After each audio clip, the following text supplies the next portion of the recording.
Big ബോസിൽ തന്റെ ജീവിതകഥ പങ്കുവെച്ച് സെലിബ്രിറ്റി ട്രെയിനറായ ജിൻഡോ വൈറലാകുന്നു. അവതാരകനായി എത്തിയത് സിജോയും. ഇന്ന് താനൊരു സെലിബ്രിറ്റി പേഴ്സണൽ ട്രെയിനറും ഇന്റർനാഷണൽ ബോഡി ബിൽഡറും നിരവധി അവാർഡുകൾ നേടിയ വ്യക്തിയുമാണ്. എന്നാൽ ഇതൊന്നും അല്ലാത്ത ദാരിദ്ര്യത്തിന്റെ ഒരു ഭൂതകാലം തനിക്കുണ്ടായിരുന്നു എന്നാണ് ജിൻഡോ പറയുന്നത്.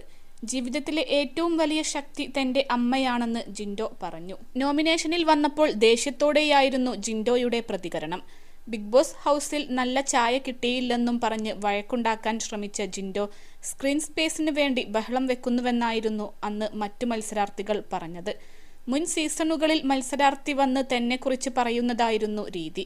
എന്നാൽ ഈ സീസണിൽ അഭിമുഖത്തിന്റെ മോഡലിലാണ് മത്സരാർത്ഥികൾ ജീവിതം പറയേണ്ടത്. ഇതുപ്രകാരം ജിൻഡോ തന്റെ ജീവിതം പറയുമ്പോൾ സിജോ ആയിരുന്നു അവതാരകന്റെ റോളിൽ എത്തിയിരുന്നത്. കുട്ടിക്കാലത്ത് ഒരുപാട് കഷ്ടപ്പെട്ടായിരുന്നു താൻ ജീവിച്ചത് എന്നാണ് ജിൻഡോ പറയുന്നത്. അച്ഛൻ്റെയും അമ്മയുടെയും 3 മക്കളിൽ മുതിർന്ന ആളായാണ് ജിൻഡോയുടെ ജനനം. എൻ്റെ അപ്പൻ കൂലിപ്പണിക്കാരനായിരുന്നു. അമ്മയും എന്തെങ്കിലുമൊക്കെ പണിക്ക് പോയിരുന്നു. ഞങ്ങൾ 3 മക്കളാണ്. ഞാനാണ് മൂത്തയാൾ. 6ാം ക്ലാസ് മുതൽ എന്ത് ജോലി ചെയ്യാൻ പറ്റും എന്നതായിരുന്നു എൻ്റെ ചിന്ത.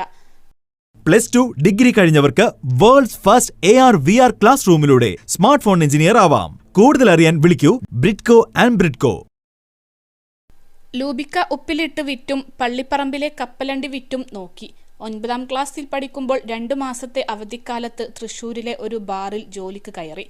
പാത്രം കഴുകലായിരുന്നു ജോലി. ആളുകൾ ഛർദ്ദിച്ചത് കോരിയാൽ 10 രൂപ കിട്ടും. അന്ന് 10 പേർ ഛർദ്ദിക്കാൻ ഞാൻ പ്രാർത്ഥിച്ചിരുന്നു. കാരണം 100 രൂപ കിട്ടുമല്ലോ. ഒരറപ്പും ഇല്ലാതെ ഞാൻ ആ ജോലി ചെയ്തിട്ടുണ്ട്. വീട്ടിൽ വന്ന് അമ്മയോട് മാത്രം ഇക്കാര്യങ്ങൾ പറയുമ്പോൾ അമ്മ നെഞ്ചത്തടിച്ച് നിലവിളിച്ചിട്ടുണ്ട്. പക്ഷെ ജീവിതത്തിൽ വളരണം എന്നാഗ്രഹിച്ച ആളാണ് ഞാൻ. 4ാം ക്ലാസ്സിൽ പഠിക്കുമ്പോൾ കരാട്ടെ ക്ലാസ്സിന് പോയിരുന്നു. 2 മാസം ഫീസ് കൊടുക്കുമ്പോൾ പിന്നെ പോകാൻ പറ്റില്ല.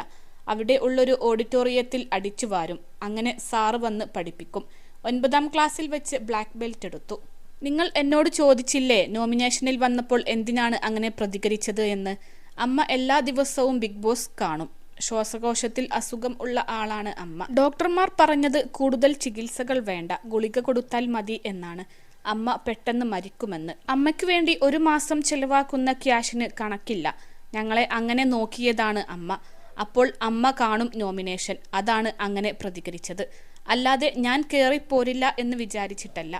ജീവിതത്തിൽ എന്തെങ്കിലും ആകണം എന്ന ചിന്തയുള്ള ആളായിരുന്നു താൻ എന്നും കൂട്ടിച്ചേർത്തു. നിലവിൽ താൻ ഡിവോഴ്സിയാണ് എന്നും ജിൻഡോ പറയുന്നു. 10 വർഷത്തോളം ഭാര്യയ്ക്കൊപ്പം ജീവിച്ചു. ചേട്ടൻ എന്നെ ഒരടി അടിച്ചിരുന്നേൽ ഞാൻ നേരെ ആവുമെന്നായിരുന്നു എന്നാണ് ഡിവോഴ്സ് കഴിഞ്ഞിട്ടും അവൾ എന്നോട് പറഞ്ഞ കാര്യം.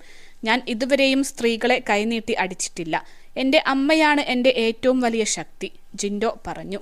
ഇന്ന് ഞാൻ സെലിബ്രിറ്റി പേഴ്സണൽ ട്രെയിനറാണ്, ഇന്റർനാഷണൽ ബോഡി ബിൽഡറാണ്, IPS ലെവൽ പോലീസ് ട്രെയിനറാണ്, DGP അടക്കം, മദർ തെരേസ അവാർഡ് ഹോൾഡറാണ്, നെഹ്റു ട്രോഫി വള്ളം കളിയുടെ കോച്ചാണ്, ആദിശങ്കര കോളേജിലെ ഫിസിക്കൽ ട്രെയിനർ ആണ്. ഈ നിലകളിലാണ് ഇന്ന് ജനങ്ങൾ എന്നെ അറിയുന്നത്, ജിൻഡോ പറയുന്നു.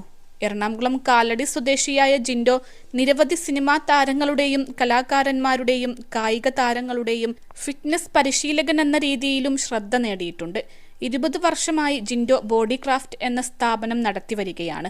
എറണാകുളം, കോതമംഗലം, മൂന്നാർ, ആലുവ, തിരുവനന്തപുരം എന്നിവിടങ്ങളിലായി 8ഓളം ശാഖകളുണ്ട് ജിൻഡോ ബോഡി ക്രാഫ്റ്റിന്.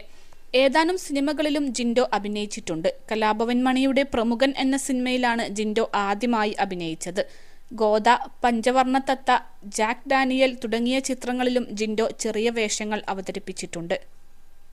21 ലക്ഷത്തോളം സന്തുഷ്ടരായ ഉപഭോക്താക്കളും 2 ലക്ഷത്തോളം തിമിര ശസ്ത്രക്രിയകളും പൂർത്തിയാക്കിയ മലബാറിലെ ഏക കണ്ണാശുപത്രി Al Salama eye hospital, hospital road, Perinthalmanna.